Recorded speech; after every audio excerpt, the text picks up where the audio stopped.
half the Indian population doesn't get enough physical activity, from 22% in 2000 to 33% in 2010 to 49% in 2022. At least 50% of India's population is physically inactive, less physically active than what they ought to be, and the ramifications are serious. In India, almost 1 in 4 adults is considered overweight or obese. If nothing changes, the country's obesity rate is set to increase by more than 80% by 2035.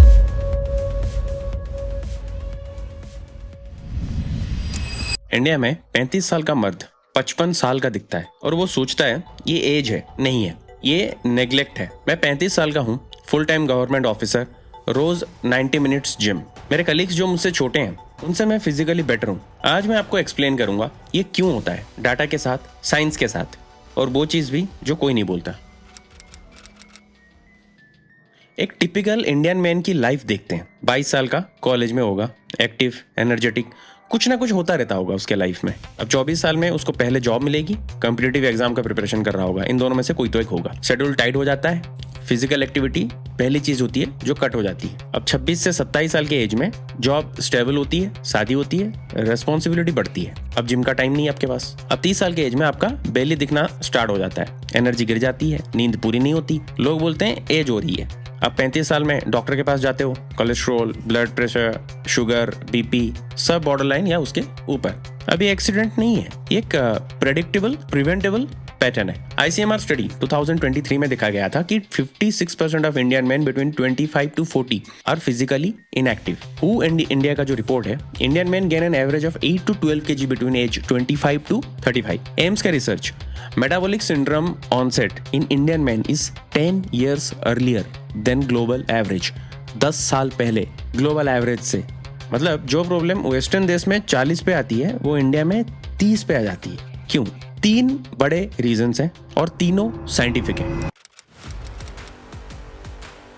3 biological processes हैं जो 25 के बाद Indian man में simultaneously शुरू हो जाते हैं। इन्हें साइलेंट किलर्स इसलिए कह रहा हूं क्योंकि ये अंदर से होता है, बाहर से नहीं दिखता है तब तक जब तक बहुत देर ना हो जाए। पहला किलर है टेस्टोस्टेरोन डिक्लाइन। टेस्टोस्टेरोन आप सबको पता होगा एक प्राइमरी मेल हार्मोन है, energy, muscle, focus, confidence, libido सब इसमें है। अब नॉर्मली टेस्टोस्टेरोन पीक करता है नॉर्मली 19 से 20 के एज में। आफ्टर 25 टेस्टोस्टेरोन 1 से 2% हर साल नेचुरली ड्रॉप करता है। जर्नल ऑफ क्लिनिकल एंडोक्राइनोलॉजी 2020 के रिपोर्ट के हिसाब से Indian men show accelerated decline up to 3 to 4% per year after 30।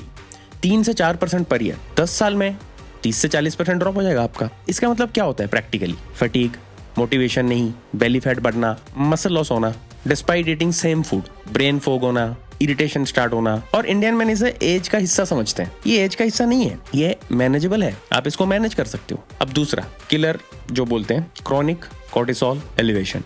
Cortisol एक स्ट्रेस हार्मोन है। शॉर्ट टर्म में ये यूजफुल है, शॉर्ट टर्म में फाइट और फ्लाइट रिस्पॉन्स के लिए। लॉन्ग टर्म में ये बॉडी को अंदर से बहुत खराब कर सकता है। हार्वर्ड मेडिकल स्कूल का रिपोर्ट से पता चला था कि क्रॉनिक हाई कॉर्टिसोल की वजह से बेली फैट स्टोरेज में इंक्रीज होती है, मसल ब्रेकडाउन होता है और स्लीप में कमी होती है, पूर स्लीप। निमहान स्टडी 2022 में मिला था कि 67% of Indian working professionals show chronic stress markers. Cortisol plus testosterone have an inverse relationship. एक ऊपर जाता है तो दूसरा नीचे आता है। तो अगर आपका स्ट्रेस बढ़ेगा तो टेस्टोस्टेरोन गिरेगा, टेस्टोस्टेरोन गिरेगा तो स्ट्रेस फिर ज्यादा बढ़ेगा। अब ये सोचो एक विशेष साइकिल है, नेवर एंडिंग साइकिल है। और UPSC aspirant, government job seekers, working professionals सब इसमें फंसे हैं। अब तीसरा किलर है मेटाबॉलिक स्लो डाउन। 25 के बाद BMR, बासाल मेटाबॉलिक रेट, वो रेट जिसमें बॉडी कैलोरीज बर्न करती है, हर साल 1 से 2% स्लो हो जाता है। So by age 35 body burns approximately 200 to 300 fewer calories per day than at age 25 without activity change. This translates to 8 to 12 kg weight gain in just 10 years. 200 to 300 calories come burn. आप same खा रहे हो लेकिन body आपका same नहीं है। और जब मेटाबॉलिज्म स्लो हो जाती है, बेली फैट पहले आना स्टार्ट होता है और ये बेली फैट सबसे लास्ट में जाता है। The first wealth is health, Ralph world Emerson. लेकिन हेल्थ किसी को मिलता नहीं है, ये बिल्ड करना पड़ता है। अब सवाल ये है, ये प्रॉब्लम सिर्फ इंडिया में क्यों ज्यादा है? अब इसमें 4 इंडिया स्पेसिफिक रीजंस हैं। पहला रीजन जो है वो है डाइट। इंडिया में ट्रेडिशनल डाइट हिस्टोरिकल पर्सपेक्टिव से अगर देखो तो बैलेंस्ड थे। दाल, चावल, सब्जी, घी, दही, कॉम्प्लेक्स कार्ब्स हैं, प्लांट प्रोटीन है, हेल्दी फैट्स हैं। लेकिन अगर हम लास्ट 30 साल में देखें तो अल्ट्रा प्रोसेस्ड फूड जो इंडिया में उनका इंडस्ट्री बहुत जल्दी ग्रो कर रही है। FSSAI रिपोर्ट 2023 के हिसाब से ultra processed food consumption in India grew 13.4% annually since 2015। Refined oils, packaged snacks, sugary drinks, ये क्रोनिक इन्फ्लेमेशन को ट्रिगर करते हैं। Chronic inflammation directly suppresses testosterone production. हम ट्रेडिशनल फूड छोड़ रहे हैं और इन्फ्लेमेशन बढ़ा रहे हैं इन सब अल्ट्रा प्रोसेस्ड फूड खा के। अब रीजन 2, सेडेंटरी जॉब्स। इंडिया का जो सर्विस सेक्टर बूम हुआ है, स्पेशली IT, बैंकिंग, गवर्नमेंट, सारे डेस्क जॉब्स हैं। 8 से 10 घंटे तक एक जगह पे आपको बैठ के रहना पड़ता है। Sitting for 8+ hours daily increases all cause mortality risk by 15%, Lancet 2016। Sedentary lifestyle is the 4th leading risk factor for global mortality, हू का रिपोर्ट है। अब सरकारी नौकरी में एक एडिशनल प्रॉब्लम आ जाता है, ठीक है। जॉब सिक्योरिटी इतना ज्यादा है कि अर्जेंसी नहीं होती है फिट रहने की, कोई परफॉर्मेंस प्रेशर नहीं है, बॉडी स्लोली डिटेरियोरेट होती है। अब तीसरा रीजन, शादी एंड रेस्पॉन्सिबिलिटी शिफ्ट। ये कोई नहीं बोलता आपको, लेकिन डाटा यही कहता है man who get married gain an average 3 to 5 kg in the first 2 years। अब इसका रीजन क्या है? Routine change, cooking habit shift हो जाते हैं, सोशल ईटिंग इंक्रीज हो जाता है, जिम टाइम कम हो जाता है। ये शादी की गलती नहीं है, ये प्रायोरिटी शिफ्ट है। बॉडी सडनली सेकंड प्लेस पे आ जाती है। अब चौथा reason, 4th reason, gym drop out culture. India का जो जिम मेंबरशिप डाटा हम लोग देखें, 60% members quit within first 3 months। अब प्राइमरी रीजन सबका क्या रहता है? No time, but actual reason is no system. No time ये एक्सक्यूज है। एक्चुअल प्रॉब्लम क्या है? कोई स्ट्रक्चर्ड सिस्टम नहीं है आपके पास, और जब सिस्टम नहीं है आपको मोटिवेशन पे डिपेंड करना पड़ता है। मोटिवेशन टूट जाता है तो जिम बंद हो जाता है। और मैं एक और चीज बोलूंगा, सरकारी नौकरी वाले लोग सुनना नहीं चाहेंगे। सरकारी नौकरी मिलने के बाद इंडियन मैन की फिटनेस सबसे ज्यादा गिरती है। जॉब सिक्योर है, सैलरी गारंटेड है, कोई परफॉर्मेंस का प्रेशर नहीं है, तो बॉडी सिक्योर करने की कोई जरूरत ही नहीं लगती।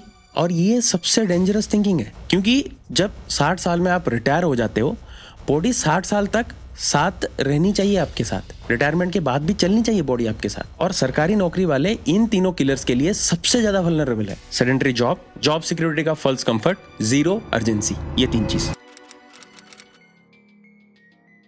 अब सोल्यूशन की बात करते हैं। ये सिर्फ 3 चीजें हैं, कॉम्प्लेक्स बिल्कुल भी नहीं है, एक्सपेंसिव तो बिल्कुल नहीं है, लेकिन कंसिस्टेंटली करना पड़ेगा आपको। पहला फिक्स जो है, स्ट्रेंथ ट्रेनिंग करो।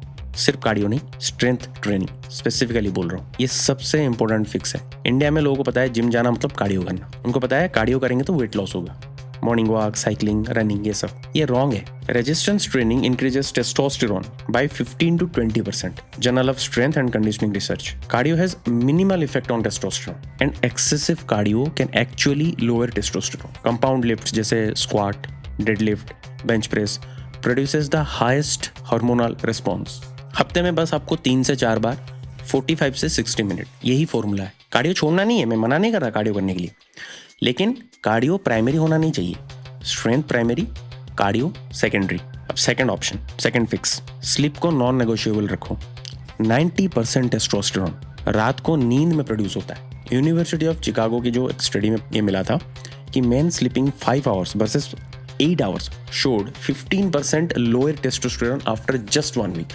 अगर 8 से 5 घंटा आप कम कर देते हो ना, इतना अमाउंट का टेस्टोस्टेरोन ड्रॉप हो जाता है आपका। डीप स्लीप, जो कि स्टेज 3 या स्टेज 4 बोला जाता है ना, that is when growth hormone and testosterone production peaks. Every hour of sleep deprivation आपका हार्मोनल डिक्लाइन करता है। स्लीप एक लग्जरी नहीं है, स्लीप एक हार्मोन इंक्रीज करने का फैक्टर है। 7 से 8 घंटे फिक्स्ड स्लीप टाइम, फिक्स्ड वेक टाइम, ये नेगोशिएबल नहीं है। फिक्स टाइम पे सोना है, फिक्स टाइम पे उठना है, फोन रात को बंद रखना है। ब्लू लाइट, मेलाटोनिन सप्रेस करते हैं, नींद नहीं आती है। अब तीसरा फिक्स, डाइट को सिंप्लीफाई करो, डाइट सिंप्लीफिकेशन। फैंसी डाइट नहीं चाहिए आपको, कोई एवोकाडो नहीं खाना है आपको, इंडियन ट्रेडिशनल डाइट फॉलो करो, प्रॉपर्ली पोर्शन्ड, काफी है।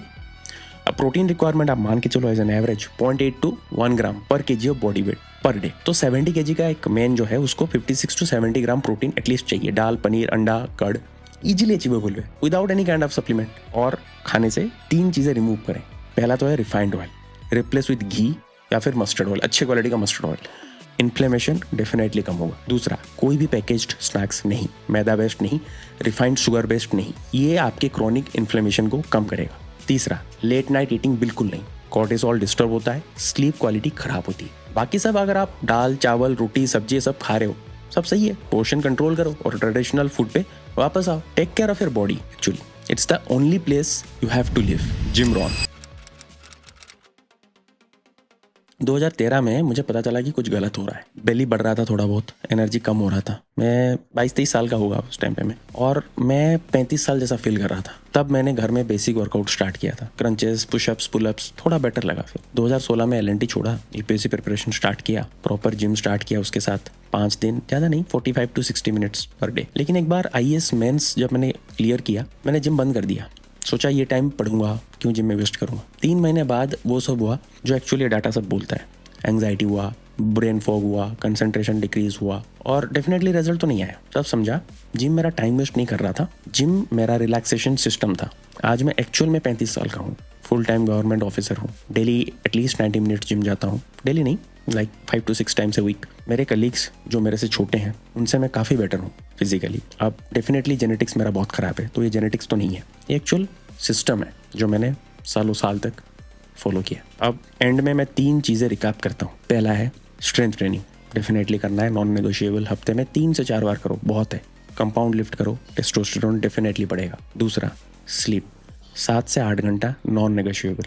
यहाँ से सब कुछ शुरू होता है, रिकवरी से लेकर सब कुछ। तीसरा, डाइट को कॉम्प्लेक्स नहीं, सिंप्लीफाई करो। रिफाइंड ऑयल, पैकेज्ड फूड हटाओ, ट्रेडिशनल इंडियन फूड पे वापस आओ। ये 3 चीज़ें 90 दिन में करके देखो, आप एक अलग इंसान जैसा फील करोगे। अगर आपको अपने लिए एक स्पेसिफिक रूटीन चाहिए अपनी जॉब और शेड्यूल के हिसाब से, कमेंट में लिखो रूटीन। अगर एक सब्सटेंशियल अमाउंट ऑफ कमेंट आता है, I'll make a definitely video about it. Thank you.